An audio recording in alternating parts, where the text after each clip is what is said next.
I expected this episode to be very silly and light-hearted. Now, I don't have a problem with light-hearted, silly Doctor Who episodes. I actually quite like Closing Time, which may seem to be an unpopular opinion. Basically, light-hearted Doctor Who episodes can work. I expected Kerblam to be another silly Doctor Who episode. However, it was much more serious than I originally thought it would be. For one thing, there are an insane number of character deaths, both implied and confirmed. The Kerblam bots are pretty creepy. I mean, I knew they would be a creepy antagonistic presence on screen, but yeah, they have this sort of weird, strange presence to them that the Smilers from The Beast Below couldn't quite match. I expected Judi Murdock to be the villain in the episode. All the promotional material had me believe that she was an antagonistic character, but she wasn't. In fact, she was a rather nice person to be around, albeit a little bit incompetent to begin with. Java Slade was another character I expected to be a villain, more so than Judi Murdock's. Java seemed cold and rather unkind and rather horrible, but of course he isn't actually the villain at all. I would have liked him to be the villain because he had that sort of personality. He just had something about him which seemed rather horrible and villainous about him, but he seemed to radically change for some reason when it was revealed that he was not actually the villain at peace, at play.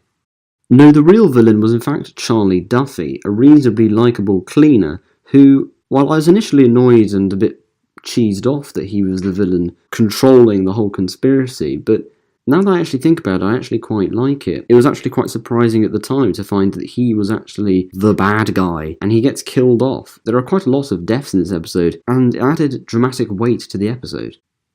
Lee Mack's appearance in this episode as Dan Cooper was heavily publicised. However, Lee Mack isn't actually in this episode that much. He does deliver some pretty funny lines of dialogue, and his character, of what little we see of his character, is pretty interesting, but we don't actually spend much time with Dan Cooper before he is killed off. I initially believed that he wasn't actually killed off and he was going to appear again later on, but he never did reappear. I would call this a disappointment, or I would call this, poor marketing on the part of the BBC, but honestly, if you thought that Dan Cooper / Lee Mack was going to be in this episode a lot, then you only have yourself to blame. The BBC only told us that Lee Mack was in the episode. They didn't tell us how much he would be in it. I found Dan Cooper to be a compelling character, however. I thought he was, pretty interesting, a sympathetic character.